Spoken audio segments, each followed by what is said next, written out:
What exactly is myasthenia gravis? So major muscle weakness giving rise to any type of disability or difficulty is called as a myasthenia gravis. आपका body के कोन प्रकार changes हमें देखिया को प्रथम आखि ही symptoms time sac देता है ना ब्रेन रो इश्यू ना मसल रो इश्यू ना नर्व रो इश्यू असुविधा होची नर्व मसल जंक्शन नो जोटा कि एसिटाइलकोलिन एवं एसिटाइलकोलिन रिसेप्टर ही असुविधा कॉजेस कौन है यार जो मानकर टिके डिफेक्टिव इम्यूनिटी थिबो तो से एंटीबॉडी कोन करे ताको जो क्या भलो जिंस गुडा को नष्ट करी आरंभ होय रेयर कंडीशन ना कॉमनली हमें एमटी पेशेंट्स को देखि पारो लक्ष्य लोग 30 जन के रोग होई थाए जेनेटिक डिसऑर्डर की लेस देन 2 to 3% केसेस से जेनेटिकल हेई पारे किछि स्पेसिफिक एज ग्रुप एमटी अछि कि जे के अफेक्टेड होती है सब एज ग्रुप रे नाही पारे Hello everyone, welcome to 2050 Healthcare. Today we have with us Dr. Suji Prakash Chaudhary, who is working with some group of hospitals and Sparsh Hospital, Bhubaneswar. Namaskar sir. Today we will be discussing about myasthenia gravis with sir. Sir, we would like to know what exactly is myasthenia gravis. myasthenia gravis it comes from three words. One is myoasthenia gravis. Myo means muscle, asthenia means weakness, gravis means severe or major. So major muscle weakness giving rise to any type of disability or difficulty is called as a myasthenia gravis. So myasthenia gravis, this is a disease of neuromuscular junction. Before telling anything about the myasthenia gravis, I would like to give a short information about the nervous system. Human nervous system or nervous structure is such a complex structure so that there is a one sensory information or the motor information. Sensory system carries the sensory information, means carries the order, carries the demand. Motor system does the action or acts the action. सो मनुष्यर जो nervous system हम सब कहूचे साधारणतः nervous system कहले central nervous system peripheral nervous system central nervous system कौन था brain spinal cord peripheral nervous system कौन था ना नर्व्स एंड मसल जहाँ भी काम हो दैनंदिन जीवन में आमे सकाळ उठिबाटू आरंभ करी खाइबा पीबा सोइबा ऑफिस जीवा काम करिबा घर को आसीबा गाड़ी चलबा एनीथिंग गोटे आमर नर्वस सिस्टम रा गोटे टिपिकल गोटे कॉम्प्लिकेटेड नेटवर्क काम करे सिंपल कथाटे कहबी जे मने कहतु आपन को मशा कामुछि मशाटा को आमे मारिबा कि मशाटा को आमे हटेबा तो कोन हुए थेरे ना प्रथमे गोटे ब्रेन को गोटे इंफॉर्मेशन आसे ब्रेन से इंफॉर्मेशन को करियो ना स्पाइनल कॉर्ड को पठेबो जे एमटी कामडा करिया स्पाइनल कॉर्ड ताकू टिके कोऑर्डिनेटेड करिवो तापर स्पाइनल कॉर्ड इंफॉर्मेशन दो नर्व्स को करियो ना ऑर्डर कैरी करिवो से मसल को ऑर्डर दबो मसल कामटा करिवो जदि मो मसा कामडा कथा कहली पेन हैला आपन ब्रेन रे पेन सिग्नल आसीला ब्रेन कहिला डिटेक्ट कला जे मते कष्ट हैला तो मते मसाटा हटेया पड़िवो तो ब्रेन को कला स्पाइनल कॉर्ड कहिला नाही मसाटा को हटेया पड़िवो स्पाइनल कॉर्ड सेठी सेटा कोऑर्डिनेशन करबो जे कोन एई जे कोठ हतरे बा हाथ मसा काउंट से बा हाथ मसा काउंट तले डाण हाथ काम करियो पड़बो तो से कोन करबो ना डाण हाथ नर्व से इंफॉर्मेशन देला जे तमे जाओ ताक मसाटा को ओरेबो नर्व कोन से इंफॉर्मेशन कैरी कर मसल को ऑर्डर देला जे ऑर्डर आसी गला तो मसाटा को बाडा की हटा मसल संगे से एक्शन कला जे नाही मते को बाडेबार अछि हटेबार अछि तो दैनंदिन जीवन रे आपण जहाँ भी करछोंती एमती गोटे इन्फॉर्मेशन सिस्टम रे ही काम होउछि सेही भितरे गोटे जिंस रहि गला जतु कहली brain spinal cord nerves muscle गोटे छोटो जिंस रहि गला नर्व और मसल जो नर्व ता इन्फॉर्मेशन दबो मसल ता काम करबो इन्फॉर्मेशन एक्शन भितरे गोटे जिंस रहि गला जेटा हम कहतो न्यूरो मस्कुलर जंक्शन नर्व और मसल रो जंक्शन ता करे neuro muscular junction exact myasthenia gravis होची से न्यूरोमस्कुलर जंक्शन गोटे रोग किंबा गोटे असुविधा जोटा आम एनएमडी किंबा न्यूरोमस्कुलर डिजॉर्डर डिसफंक्शन बोली कहिथाउ ए न्यूरोमस्कुलर डिजॉर्डर डिसफंक्शन को आम मायस्थेनिया ग्राभिस बोली कहिथाउ। सर नॉर्मली जो भी पेशेंट्स माने ए प्रॉब्लम रे ग्रस्त होती सो ताको बॉडी रे को प्रकार चेंजेस हमें देखिया को पाओ। साधारणतः एनएमजे डिजॉर्डर किंबा न्यूरोमस्कुलर डिजॉर्डर किंबा डिसफंक्शन मायस्थेनिया ग्राभिस कहिथाउ लेकिन मु बुझे देली जे से मीनिंग होची मसल दुर्बलता हो मसल दुर्बल हो जिवो एवं सिवियर वीकनेस हुए जोटा कि कोड ना कोड समस्या भावती मसल रोग बोली किंतु एक्जाक्टली ना नर्व ना मसल कौन से डैमेज ही न थाए ताको भीतर थिबा इंफॉर्मेशन ताको भीतर कोऑर्डिनेशन ता लैग हे जे कोऑर्डिनेशन खराब ही है जो थे एक प्रकार रोग होई थाए। तो देखिबा को गले देहर जेकोसी मसल किंबा जेकोसी अंग प्रत्यंग दुर्बल होई पारे। प्रथम तो जब देखिया इनिशियल सिम्पटम देखिबा हमर आखि टू प्राय आरंभ होई थाए साधारणतः आखि गली पड़िबा किंबा आखि छोट हो जावा ड्रूपिंग ऑफ द आईलिड कहिथाउ साइंटिफिक टोसिस बोली कहिथाउ आखि टेरा देखा जिबा दीदिरा देखा जिबा किंबा आखि पता टेढ़ा है जिबा जोटा डिप्लोपिया बोली कहिथाउ मे भी गोटे आखि हे पारे मे भी दीटा आखि हे पारे किंबा एका संगे दीटा आखि हे पारे गोटे बेले गोटे भी हे पारे तब आखिर मसलटा साधारणतः जो आम कहूँ आखि गली पड़ी पता गली पड़ा कि दीदिरा देखा से प्राय प्रिलिमिनारी मैक्सिमम 95% केसेस रे प्रथम आखि ही सिम्पटम्स टा स्टार्ट होता है परवर्ती समय मुहर फेस मसल अफेक्टेड होता है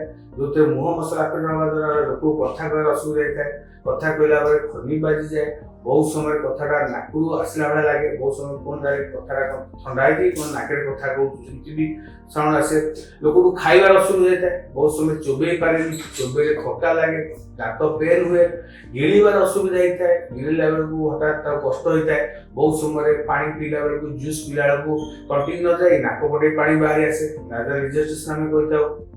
कथा कहर असुविधा भी मुझे कहली गिड़बार असुविधा भी कहली तो ये सब होची अन्य प्रोब्लेम जोटा कि मुह मसल को अफेक्ट करा तापर टिके तळक आसी कोन होय ना बेक मसल को अफेक्ट करे बेकटा धरिबा सीधा करे असुविधा होता है बहुत समय बेकटा झुकी पड़े सीधा करे कष्ट करे होता है एवं तापर तो अति सिवियर हुए प्राय तो हम देखुतु जो मायस्थेनिया ग्राभिस मु कहली गोटे ऑकुलर मायस्थेनिया थाए गोटे थाए जनरलाइज मायस्थेनिया थाए 80% केसेस होछ ऑकुलर मायस्थेनिया जोटा कि आखिर मसल रे प्राय तो सीमित थाए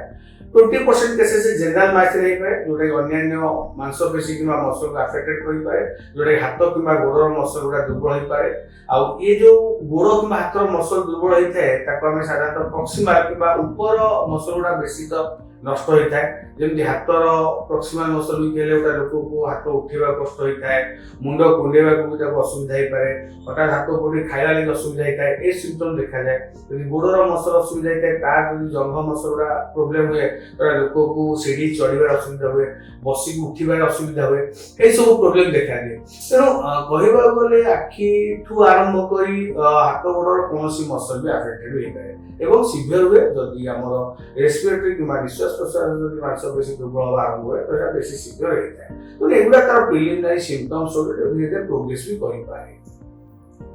सर लाइक जेमते आपण बुझेले so now it is very confusing to understand कि एक्चुअली एटा ओरिजिनेट कोड माने एटा ब्रेन रो इश्यू ना मसल रो इश्यू ना नर्व रो इश्यू ताले सर जब मु आपन कहली जे एटा ना ब्रेन रो इश्यू ना नर्व रो इश्यू ना मसल रो इश्यू ना स्पाइनल कोड इश्यू जो स्ट्रक्चर मु कहली ये कहार प्रोब्लेम होता है एटा प्रोब्लेम होता है नर्व्स एवं मसल जोटा मु कहली नर्व्स रो काम होला इन्फॉर्मेशन दबा मसल रो काम होला इन्फॉर्मेशन कैरी करबा काम करबा सेही दुईटा मध्य रे गोटे जंक्शन किबा जॉइंट जगहटा थाए गोटे इन्फॉर्मेशन ता जणो दिया जाउची गोटे जगह थाए न्यूरोमस्कुलर जंक्शन थाए सेही असुविधा हुए केमिति हुए जते बेले आउ टिके जदि साइंटिफिकली मु जीवी हुए तो साधारण लोक बुझिबा कष्टकर हे पारे तो टिके साइंटिफिकली गले जतले गोटे नर्वटा काम दउछ जे हाथ उठा कि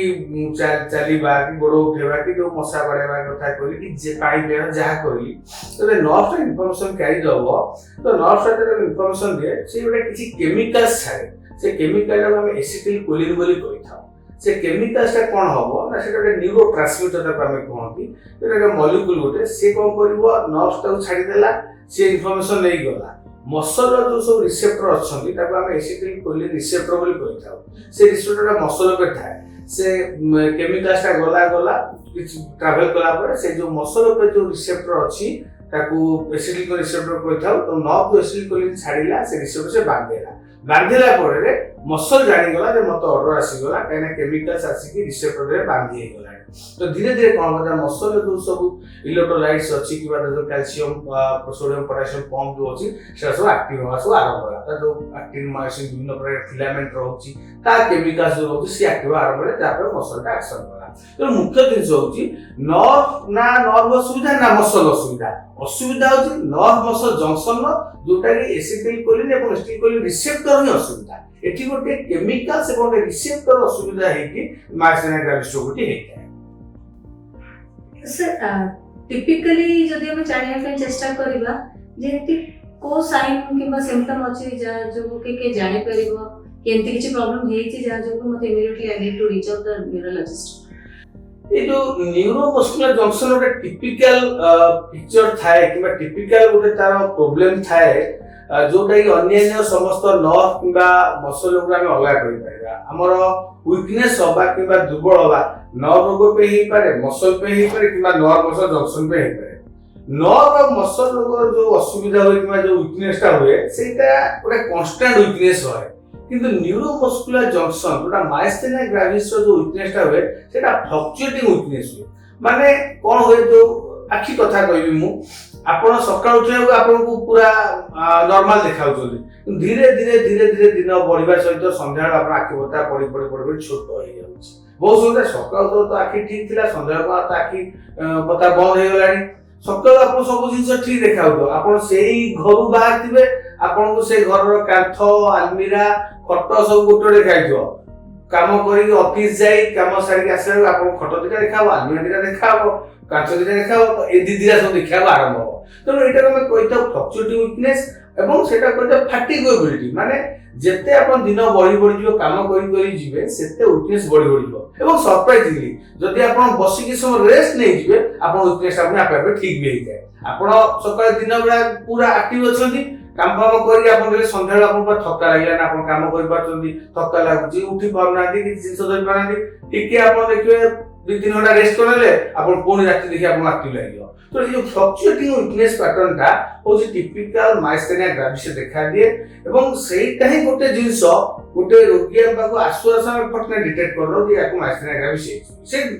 बहुत से रोगी निजे कहन सर सकाळ रे सब भल देखा कि संध्या मते दिजा देखा आरंभ होची झापसा देखा आरंभ होची देखि पारुनी आखि पड़ी जाउची तो एटा माने क्लिनिकल सिम्पटम्स री आर 90% डायग्नोसिस हे जाय आ बहुत समय हम ऑब्जर्वेशन करू माने कोडी मन जानि पारुनु हम ता कहू 3 मिनिट बस उठै गेलु हाथ टिक ऊपर कर देलु 3 हाथ ऊपर कला ता तो वीकनेस आरंभ हो माने हटा दांप आसे हाथ रो सब ग्रिप ठीक थिबो हटा दाम को एक्सरसाइज टे कर देला हाथ वीकनेस आरंभ हो तेनु एटा डायग्नोसिस करबा किछ डिफिकल्ट नै किंतु एटा बहुत सारा मिस हे जाय जेहेतु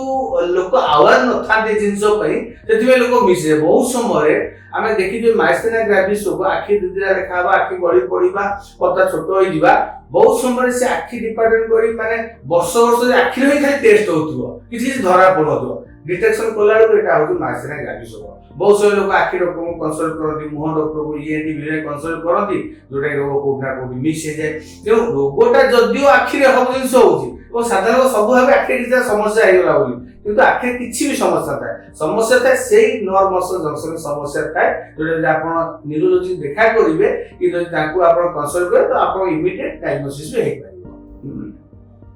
सर हम जदि जानिया पे चेष्टा करबा कॉजेस कोन या साधारण एटा होछ ऑटो इम्यून रोग कोन माने जो साधारण कोंती हमर भलटा हम पे अभिशाप पार्टी जाई छी कोन हुए प्राय समय ना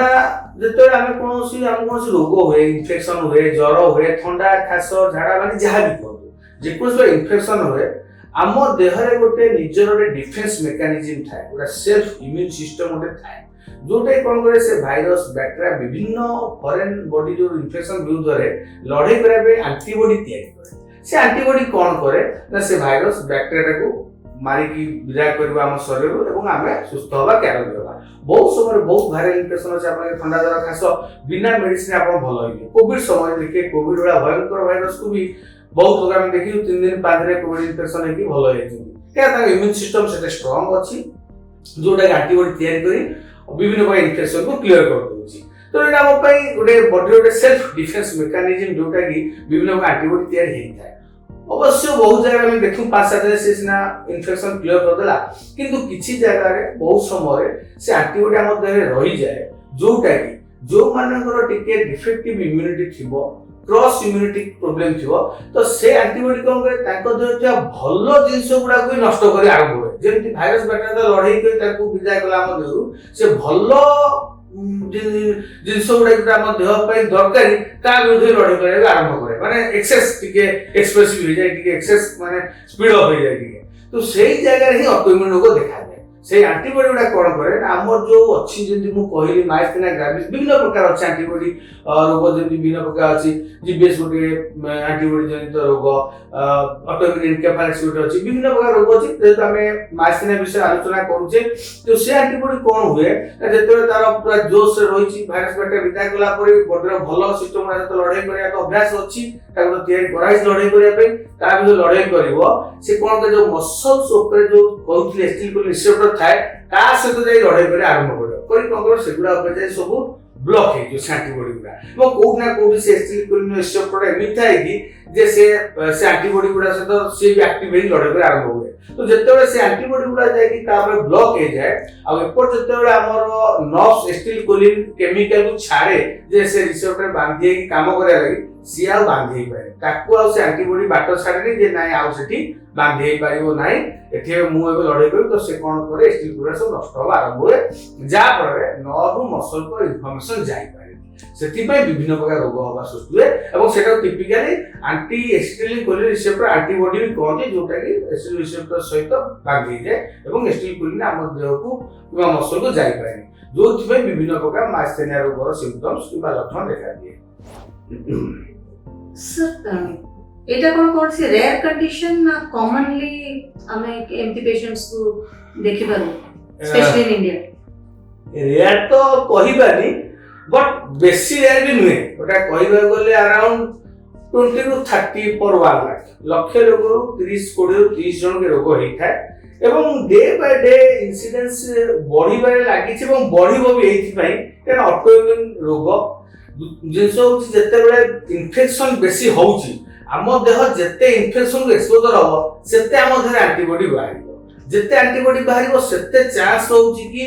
माने विभिन्न ऑटोइम्यून रोग बाहरिबो तेणु आगो काल इन्फेक्शन कम थिला एंटीबॉडी कम थिला ऑटोइम्यून कम थिला एबे तो प्रत्येक दिन हम इन्फेक्शन को एक्सपोजर होउचे जो बड़ा पॉल्यूशन की जो बड़ा एनवायरनमेंट हेलानी आजिकली कि पोस्ट कोविड एरा कथा हमें जो कहूचे जो मु बसी के आपन को उपदेश दउची एठी मो पाखे शह शह वायरस बैक्टीरिया बोली चलते मु जानथि कि मो दर पसी कोन क्रॉस एंटीबॉडी तयारी करे मु भी जानिनी तेणु बॉडीटा ऑलरेडी एते प्रकार इन्फेक्शन हम एक्सपोजर हे गलानी जोटा कि डे प्रतिदिन लक्ष लक्ष एंटीबॉडी हम तयारी होची तो जेते एंटीबॉडी तयारी हो सेते क्रॉस रिएक्शन किबा क्रॉस फाइटिंग होवार चांस होइबो এবং সেতে অটোইমিউন ডিজিজ হওয়ার চান্স হই পারে তেণু মু আশা করুছি যদিও আমার পাখে সেমিতি ঠোস প্রমাণ কিছু নাই কি তথ্য স্টাডি কিছু নাই বট মো নলেজ মু আশা করছি হুয়ে তো ইনসিডেন্স আগକୁ বড়ি পারে তেণু রোগর ডায়াগনোসিস বহুত ইম্পর্টেন্ট এবং যদিও মু কইবি রেয়ার বট বহুত भी রেয়ার নুহে कि आम अणदेखा कर डायग्नोसिस न करें क्या डायग्नोसिस न ट्रिटमेंट न करवा तो बहुत समय लाइफ थ्रेटनिंग कि डेडली भी सर जमती कि आपण कहले लाइफ थ्रेटनिंग भी हे पारे तो we would like to discuss कि एग्जैक्टली माने बॉडी रे कोन चेंजेस आसे और केते इन डेप्थ गोटे पेशेंट रो क्रिटिकलिटी अराइज हे पारे ए माइस्थेनिया ग्रेविस जो माइस्थेनिया ग्रेविस जदि मु कहली ये disease of the neuromuscular junction means the antibody bind to the acetylcholine receptor that is called acetylcholine receptor antibody sometimes other receptor are MuSK receptor MuSK activity also there so that the acetylcholine released from the nerve terminus would get reached at the level of muscle so that the muscle weakness occurs and muscle weakness fluctuation may occur. That is gradually if the disease initial phase disease started from the eye signs, as I told, there is ptosis, drooping of the eyelid, ptosis, there is diplopia, difficulty in speaking, difficulty in chewing, difficulty in swallowing. So gradually different eye and face muscles are involved, gradually neck muscle and upper limb and lower limb muscles are involved. तो जेमती कहला जे there सब जग muscle धीरे धीरे involvement होगा आरंभ हो जाए एवं जोड़ा में कहू जे लाइफ थ्रेटनिंग जदि हमें डायग्नोसिस न करबा ट्रीटमेंट न करबा से सब मसल को नष्ट कर आरंभ हो आरंभ हेले सब मसल नष्ट करेंगे कौन है ना जो रेस्पिरेटरी मसल जो मसल में निश्वास प्रश्वास नौचे आम इंटरकोस्टल मसल हो कि एक्सेसरी रेस्पिरेटरी मसल हो जो मसल एक्टिव होगा द्वारा आम रिब केज ऊपर तल हो रिब केज ऊपर तल लंग इनफ्लेक्ट करूची कि डिफ्लेक्ट करूची लंग्स टा फुलुची किंबा बंद होची जहा द्वारा आम देह ऑक्सीजन किंबा कार्बन डाइऑक्साइड टा बैलेंस हेगी रहउची तेणु जदि मसल वीकनेस हो रिब केज जदि आमर एक्सपांड न करिवो लंग्स जदि इनफ्लेक्टमेंट इफेक्ट न हबो तले आमर देह रे ऑक्सीजन कार्बन डाइऑक्साइड मेंटेन हे परिबो नाही तो धीरे धीरे लंग्स मसल रेस्पिरेटरी से इन्वॉल्व हबो लंग्स रो ब्रीदिंग करिवार कैपेसिटी कमी जिवो कार्बन डाइऑक्साइड रिटेंशन आरंभ हुए प्रथम सिम्पटम्स कार्बन डाइऑक्साइड रिटेंशन हबो परवर्ती समय धीरे धीरे ऑक्सीजन कमी आरंभ हबो ऑक्सीजन कमिले कोन हुए से समस्त कोविड जानते केते घात हो रोगी कंडीशन एत क्रिटिकल हो जाए को मोमेंट आईसीयू को मोमेंट वेंटिलेटर आवश्यकता पड़ी पाए एवं जदि रेस्पिरेटरी मसल हो जाए रेस्पिरेटरी फेलियर हो जाए सेटा उठे होछि माने लाइफ थ्रेटनिंग कंडीशन बहुत समय myasthenia gravis early symptoms treatment करे जेते इजी थरे रेस्पिरेटरी फेलियर ताको ट्रीटमेंट करे बहुत डिफिकल्ट होता है बहुत समय ट्रीटमेंट रेजिस्टेंस पे थाई पारे बहुत समय किछिटा जदि मु कहली एस्टिलिकोल रिसेप्टर कहली जोटा गोटे टाइप रो मायस्थेनिया कहली एटा मे भी किछटा भलो होई पारे सेटा के भलो रेस्पोंड करे मोस्ट रिलेटेड गोटे अछि मायस्थेनिया ग्रेविस सेटा बहुत क्रिटिकल सेथरे ट्रीटमेंट आउस बहुत चैलेंजिंग जदि हमें टिके किछि समय लूज कर दवा ठीक से ट्रीटमेंट न कर पारिया गोटे रिपेयर 4 अछि ताकू ट्रीटमेंट करे बहुत डिफिकल्ट होय पाए तो डिफरेंट टाइप ऑफ हमर मायस्थेनिया ग्रेविस धीरे धीरे बाहरिबा लागि छी यदि प्रथम जदि कहूली धीरे धीरे एंटीबॉडी मात्रा बढ़िबो एवं मायस्थेनिया मात्रा बढ़िबो इनिशियल समय हमें खाली एस्टिलिकोल रिसेप्टर एंटीबॉडी जानते जे हमें पाठ पढुले एबे मोस्ट एंटीबॉडी कथा जानिले एबे रिसेंट एलपीआर 4 कथा भी हमें जानूचे तो नुआ नुआ आहुरी एंटीबॉडी थेरी हो एटा खाली एतिक हमें जानिछे टेस्टिंग रे आहुरी भी केते एंटीबॉडी परिबे मायस्थेनिया तक हमें जणा नाही टेस्टिंग कले रिसर्च जेनेटिक टेस्टिंग कले आगु भविष्य में जणा पड़िबो तो जदि किसी डिफिकल्ट एंटीबॉडी मायस्थेनिया करि दियंती तो सेटा ट्रीटमेंट चैलेंजिंग हे पारे सेति पई अर्ली डायग्नोसिस अर्ली ट्रीटमेंट एट इंपोर्टेंट काइना हमकु लंग्स को सेव करे आछि respiratory muscle involvement lungs respiratory failure हे गले आपन ऑक्सीजन कमी जाए को ना कोडी कार्बन डाइऑक्साइड ऑक्सीजन कमी एवं को मूवमेंट जदि अपन ठीक ऑक्सीजन हम मेंटेन न करि पाले इंट्यूबेट न करि पाले वेंटिलेटर न दे पाले एवं किछि समय पर अपन हाइपोक्सिया लो ऑक्सीजन पड़े अपन बॉडी रे होता परमानेंट हाइपोक्सिया सेमी एनकेफेलोटिक मा ब्रेन डैमेज भी हे पारे थरे हाइपोक्सिक एनकेफेलोटिक ब्रेन चेंजेस हेले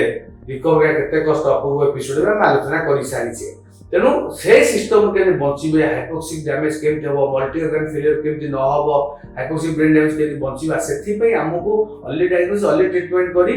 लंग्स टा रेस्पिरेटरी मसल टा हम सेव करे अछि सर लाइक जदि प्रॉपर टाइम रे डायग्नोस हे परुछि देन इन दैट केस कोन क्योर पॉसिबल ए डिजीज पे more than 90% it is not curable कहबिनी but treatable manageable हमें जानि से ऑटोइम्यून डिजीज देहर एंटीबॉडी रहिला रिएक्शन हबो हमें ताकू ट्रीटमेंट देकी ताकू हमें लॉन्ग टर्म ट्रीटमेंट दरकार पड़ो बहुत समय लॉन्ग टर्म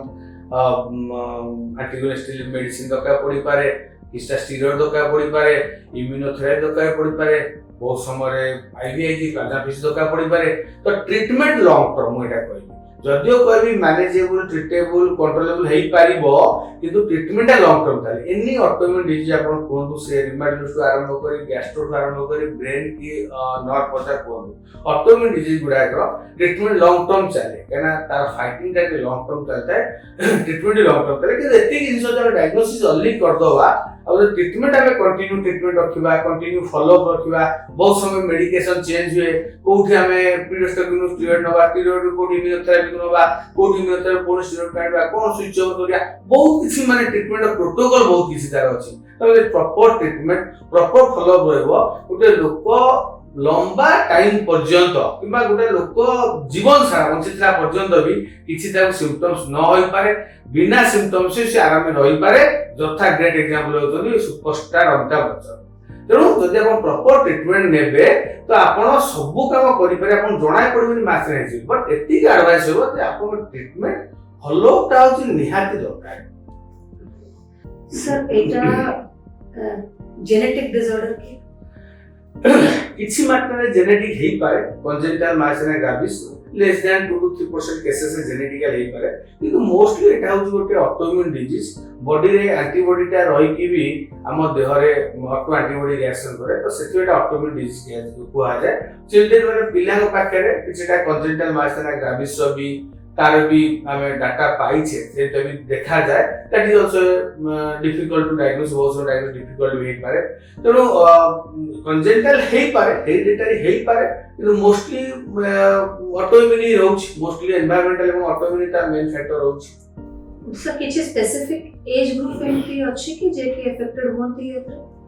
तेणु मु तो कहली कंजेनिटल भी हेई पारे कंजेनिटल माने पिला को भी माने वर्ष 2 वर्ष पिला को अफेक्शन भी हेई पारे कंजेनिटल माइसेरिया ग्रेविस जो हम कहउथि तेणु कहबा गले सब एज ग्रुप रे हेई पारे सेमिति किछि टाइम लिमिट नै किंतु एटा पीक थाए जेमति गोटे 20 रु 30 वर्ष 40 वर्ष टा पीक रहबो 60 रु 70 वर्ष टा पीक रहे तो यंग एज 20 रु 40 वर्ष प्राय फीमेल माने बेसी अफेक्टेड होंती 60 रु 70 वर्ष प्राय मेल माने बेसी अफेक्टेड होंती तेणु सब एज रे किंतु दीटा एज ग्रुप रो पीक थाए ए दीटा एज ग्रुप रे कॉमनली देखा दिया सर आम lifestyle like stress may be weather conditions ए सब कोन से प्रकार इफेक्ट पकाय कि ए डिजीज ऊपर हां निश्चित जदि मु कहली माइसेरिया गोटे रोग जेंति कि बहुत फ्लक्चुएटिंग हुए एवं आपण जदि प्रॉपर ट्रीटमेंट नेले से आपण बैलेंस हे कि रहिला रोग किछि आपण असुविधा होबनी किंतु किछिटा कंडीशन अछि जोटा कि माइसेरिया को एग्रावेट कर दिए माइसेरिया को बढ़ाई दिए कि बहुत समय क्राइसिस होवा के आरंभ हो जाए तेणु से भलिया कंडीशन हम कहया दिबा साधारण स्ट्रेस जेंटा आपण को अत्यधिक स्ट्रेस नेबे रात जदि न सोइबे जदि गरम हॉट वेदर हला गरम टेम्परेचर हला गरम पानी बेसी पिउचोनी गरम पानी गाधौचोनी हॉट टा बेसी ता प्रेसिपिटेट करे ज्वर ठंडा ज्वर एवं जे कोन इन्फेक्शन ताको प्रेसिपिटेट कर दे माने को आपण माइसेरिया हेची आपण पीरियड्स ट्रीटमेंट खाउचंती किबा गोटे मेडिसिन बैलेंस हे अछि आपण 4-5 वर्ष आपण भलो चालछि हठात आपण के संगे संग रेस्पिरेटरी मसल इनवॉल्वमेंट आरंभ हो धई सोई लागिवो पुणी हाथ गोड़ मसल आखि मसल दुबळा आरंभ हो आपण लागिवो जे तो मेडिसिन खाउ पुणी एमडी हला तो किछिता थाई फैक्टर जोडा माइसेरिया को प्रेसिपिटेट कर दे प्रेसिपिटेटिंग माइसेरिया में ता कहतो दिन हम कहउतले स्ट्रेस हला चिंता हला रात रे न सोइबा आउ गरम एनवायरनमेंट हला हॉट एनवायरनमेंट हला एवं ज्वर हला ठंडा खास any type of infection conus infection एटा सेटा भी आपण प्रेसिपिटेट करते बहुत सब किछि मेडिसिन अछि एटा बहुत इंपोर्टेंट जिंस प्राय तो साधारण जनता मान को एवं डॉक्टर मान को बहुत इंपोर्टेंट जिंस तेणु किछिटा मेडिसिन एंटीबायोटिक अछि जोटा कि हम दैनंदिन जीवन में प्राय 100 प्रेसिपिटेट लेता से एंटीबायोटिक गुडा भी माइसेरिया को माने क्रिटिकल कर दे माइसेरिया को क्राइसिस कर दे तेणु जदि आपण जाउछंती को डॉक्टर पाखो को आपण हिस्ट्री दियंतु कि मते माइसेरिया अछि एवं जो डॉक्टर को जदि आपण कोनोसी रोगी को ज्वर थना खास पे किसी मेडिसिन दउछंती आपण इंपोर्टेंट हिस्ट्री नियंतु जे ताको माइसेरिया हेछि कि नै काहे आपण किछ एंटीबायोटिक अछि ता फ्लोरोक्विनोलोज ग्रुप कथा कहबो फ्लोक्सासिन हो सिप्रोफ्लोक्सासिन नॉफ्लोक्सासिन हो इबि लिवोफ्लोक्सासिन मैक्रोलाइड कथा कहबी जोटा कि एजिथ्रोमाइसिन हो इथ्रोमाइसिन हो amino glycoside Amik acid gentamicin एटा हम day by day practice azithromycin समस्त खाउछंती घरे घरे डॉक्टर को भी देखो ना दुकान किनानी जा ठंडा खासला खाइ चले डॉक्टर आपण तो लिवोफ्लोक्सासिन तो यूरिन इन्फेक्शन हो माने लिवोफ्लोक्सासिन दिया जाउची एवं कोनोसी प्रकार infection Amik acid gentamicin injection दिया जाउची तो ए जो रूटीनली प्रेस्क्राइब करा जाउची एंटीबायोटिक मेडिसिन एगुडे माइसेरिया को क्रिटिकल कर दे माने को जरा माइसेरिया अछि को से भलो भी अछि आपण देखिले जानि परिबे जे लोक माइसेरिया में मेडिसिन खाउ त आपण जानि पड़िबोनी अब हठात ताको एडवाइस कर देबे लिवोफ्लोक्सासिन एडवाइस कर देबे हमने ग्लाइकोसाइड एडवाइस कर देबे संगे संग तार पर से क्राइसिस जे रेस्पिरेटरी फेलियर करो संगे संग आईसीयू वेंटिलेटर केस माने गोटी एंटीबायोटिक डोज खाइबी तो एटा बहुत इंपोर्टेंट मो रोगी देखि छी माइसेरिया ग्रेविस की पीरियडोस्टिग्मिन एवं लो डोज स्टेरॉइड एवं इम्यूनोथेरेपी भलो अछंती हठात गोटे एंटीबायोटिक खाइ क्रिटिकल हबार भी मो नजर देखि छी गोटे भी एजिथ्रोमाइसिन डोज मु देखि छी पेशेंट को रेस्पिरेटरी फेलियर के आईसीयू वेंटिलेटर भी आछंती तो सेटा बहुत इंपोर्टेंट लोक मानक पे एवं डाक्टर मानक पे जोटा कि कोनोसी इन्फेक्शन पई मेडिसिन एंटीबायोटिक खाइला आगु माइस्थेनिया एंटीटा दया करी भलो भाबे बुझियो एटा बहुत इंपोर्टेंट दिस केना बहुत समय भूल एंटीबायोटिक दवाटा तो लोकर जीवन पई भी हाथ रही पारे। तो तले सर इथरो हम डिड्यूस निश्चय करिबा जे without a proper prescription without showing to a doctor आमे ओवर काउंटर प्रेस्क्रिप्शन मेडिसिन के भी खाय कथा न सेटा तो जणा ही बट एमान तो बिल्कुल भी नवा कथा न एंड गोटे प्रोलॉन्ग न्यूरोलॉजिस्ट कंसल्टेशन रे माने रहिबा दरकार so that they can lead a normal life. निश्चित जदि मु आपन कहली जेटा प्रथम कहली सेटा तो निहाती भाबरे वर्तमान सेति में देखंतु रिसेंटली हमर केंद्र स्वास्थ्य मंत्रालय जारी हला कि कफ सिरप बिना प्रेस्क्रिप्शन दिया जीवनी तेणु जेकोसी भी मेडिसिन हो सी माइस्थेनिया मेडिसिन हो एंटीबायोटिक हो पैरासिटामोल कि लिवोसिट्रिजिन पर्यंत भी जेते लाइटर मेडिसिन हो कोनोसी मेडिसिन आपण ओवर द काउंटर हो किबा गूगल मेटा सर्च कर जमा खातु सर तले जेकोसी पेशेंट माइस्थेनिया ग्रेविस रे अफेक्टेड अछंती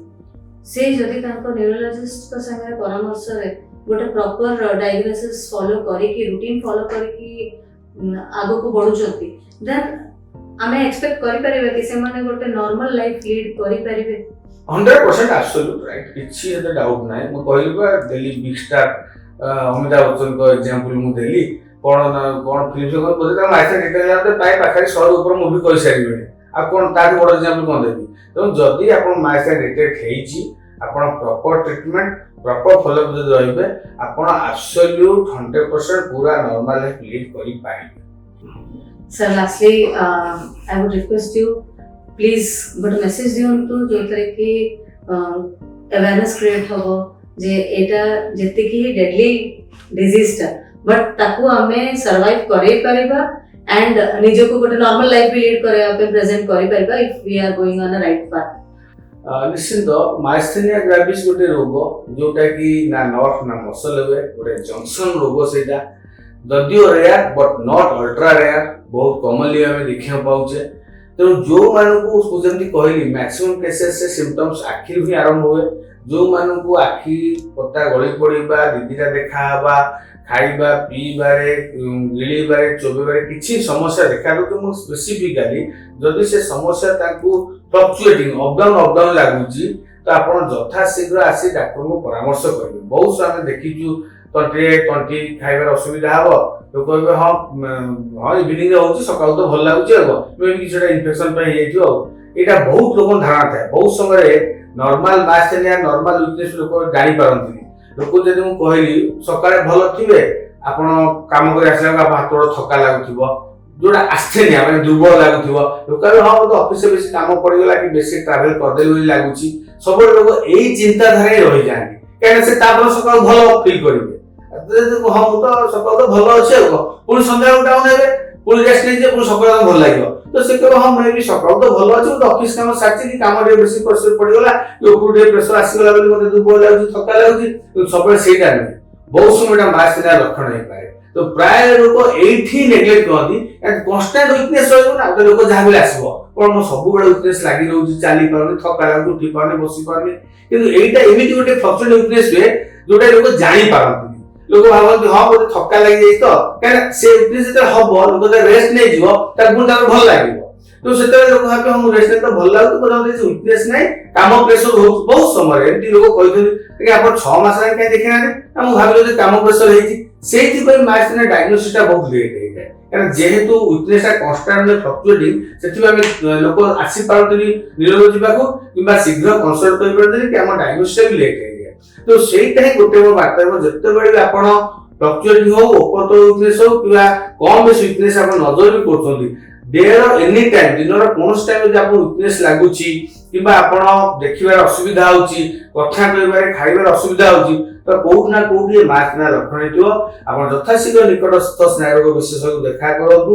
अर्ली डे सब बेले पय कहिछि केवल माइस्थेनिया सब रोग अर्ली डायग्नोसिस अर्ली ट्रीटमेंट तो शीघ्र डायग्नोसिस हम शीघ्र ट्रीटमेंट करबा बहुत एडवांस ट्रीटमेंट अछि विदाउट एनी साइड इफेक्ट लोक लॉन्ग टर्म खाउतोनी कहा साइड इफेक्ट भी होउनी से समय बहुत समय हम माइस्थेनिया भले आउ किछ रोग भी देखा दे जेति मल्टीपल स्क्लेरोसिस ओटा लांबा रिटर्न सिंड्रोम अछि किछिटा स्ट्रोक रोग अछि किछिटा थायराइड जनित रोग अछि जोटा कि एमती माइस्थेनिया वाला टिके लागे एमती उपरतल वीकनेस होथिबो फ्लक्चुएटिंग वीकनेस होथिबो किछिटा चैनलोपैथी अछि तो आमे प्रथमे सेटा डायग्नोसिस करू जे एटा एक्चुअल माइस्थेनिया ग्राविस ना से वाला देखा तो अन्य किछि डिफरेंशियल डायग्नोसिस होई पारे तो ता पे हमर आरएनएस अछि रिपीटेड नर्व स्टिमुलेशन टेस्ट अछि सिंगल फाइव इलेक्ट्रोमायोग्राफी अछि बहुत समय आमे एस्टिमुलेशन प्राइमरी ब्लड टेस्ट भी हम ऑर्डर करथाउ तो किछि टेस्ट जो आमे कंफर्म करू ना हे माइस्थेनिया अफेक्टेड अछि तो से हिसाब ट्रीटमेंट आरंभ हो जाए এবং যদি অলরেডি ডায়াগনোসিস করে আমি ইনভেস্টিগেশন ট্রিটমেন্ট আরম্ভ করলে তো মাইস্থেনিয়া যে আপন ট্রিটমেন্ট কন্টিনিউ খাইবে তারপর দীর্ঘদিন পর্যন্ত বি আরোগ্য রহিবে কিছু আপনার অসুবিধা হবনি যথাশীঘ্র আপন ট্রিটমেন্ট আরম্ভ করে নেবে তারপর নরমাল লাইফ বি আরামে চালিব এমনি সিচুয়েশন নওয়াজ যদি ডায়াগনোসিস লেট হেলে আমার লংস ইনভলভমেন্ট রেসপিরেটরি ফেলিয়ার মোডে ভেন্টিলেটর কিংবা আইসিইউ কন্ডিশন হেব সে পরিস্থিতি যেমন ন যাও তো সেথিপাই जो मानकु प्रथमे सिम्पटम देखा दउची यथाशीघ्र निकटस्थ श्रेणी विषय लिखा करी जे ट्रीटमेंट आरंभ करनतु माइस्थेनिया ग्राविस जदियो रेयर रोग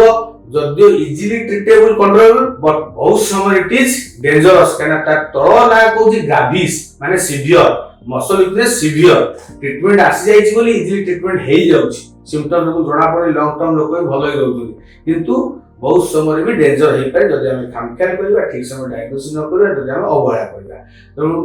सिम्पटम्स आसला माने यथाशीघ्र आपण जो देखा करे ट्रीटमेंट आरंभ करन और 100% मुके आपण नॉर्मल लाइफ बची की रहे